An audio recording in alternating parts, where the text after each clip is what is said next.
एक और दुखद और गुस्सा दिलाने वाली खबर आई है आयरलैंड से, जहां डबलिन में रहने वाले एक भारतीय मूल के व्यक्ति पर कुछ टीनेजर्स लड़कों ने जानलेवा हमला बोल दिया। 32 साल के संतोष यादव, जो पेशे से डेटा साइंटिस्ट हैं और साल 2021 से डबलिन में रहते हैं, उन पर 6 टीनेज लड़कों ने अचानक हमला बोल दिया। उन्होंने इस दौरान बताया कि ये अटैक बिल्कुल अनजाने में हुआ था, यानी उनको कुछ भी खबर नहीं थी, यानी उन्होंने किसी को कुछ बोला भी नहीं था, लेकिन फिर भी उनके ऊपर बेरहमी से वार किया गया। इस हमले में संतोष यादव के चेहरे पर काफी ज्यादा फ्रैक्चर्स देखे गए हैं, उनकी हड्डी टूट गई है और उनके शरीर पर कई चोटें भी देखी गई हैं। उन्होंने बताया कि पहले उनके चश्मे उनसे छीने गए, फिर उनके सिर, गर्दन, सीने, हाथ और पैरों पर बेरहमी से उनको मारा गया और वो जमीन पर खून में लथपथ पड़े रहे। अब जरा सोचिए, एक पढ़ा लिखा इंडियन प्रोफेशनल जो अपनी मेहनत से वहां पर काम कर रहा है, टैक्स भी भर रहा है, और ऐसे ही अटैक का शिकार वो बन जाता है। तो क्या ये सेफ कंट्री कही जाएगी? संतोष यादव ने सोशल मीडिया पोस्ट किया, जिसमें उन्होंने साफ साफ कहा कि ये अटैक नस्लीय था, एक रेसिस्ट अटैक था। और इसी बीच उन्होंने आयरिश पुलिस पर आरोप लगाया कि वो इस मामले को सीरियसली बिल्कुल भी नहीं ले रही है। संतोष यादव के मुताबिक पुलिस ने सिर्फ 2 बार उनको कॉल किया और रिपोर्ट लेने भी नहीं आई।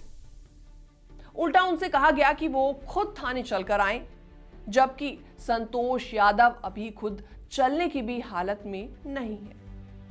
आपको बता दें, ये कोई अकेला मामला नहीं है, बल्कि ऐसे रेसिस्ट अटैक पहले भी कई बार देखे जा चुके हैं।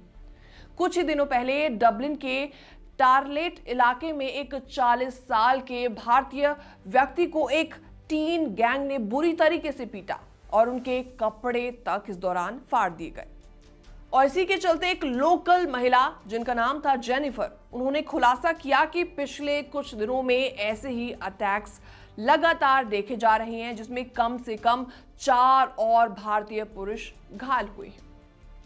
किसी के चेहरे पर चाकू मारा गया, किसी को बस स्टॉप पर ही पीट दिया गया। तो ऐसे में ये सब कुछ डबलिन में क्या हो रहा है? देसी कम्युनिटी अगेंस्ट रेसिज्म के सदस्य शशांक चक्रवर्ती ने इस पर रिएक्शन देते हुए कहा कि अब ये रैंडम अटैक नहीं रहे, बल्कि प्लान किए हुए हमले लग रहे हैं, जिनमें खास तौर पर माइग्रेंट्स यानी कि प्रवासी समुदाय पर टारगेट किया जा रहा है, चाहे वो स्टूडेंट्स हो या फिर वर्कर्स। इस दौरान शशांक ने कहा कि सोशल मीडिया पर फैल रही मिस इन्फॉर्मेशन और नफरत की वजह से हालात और भी ज्यादा खराब हो रहे हैं। तो ऐसे में इसी बीच लोगों का गुस्सा भी इस पर फूट पड़ा है। डबलिन में सैकड़ों लोग सड़कों पर उतर आए हैं और इस हमले के खिलाफ प्रदर्शन कर रहे हैं, प्रोटेस्ट कर रहे हैं।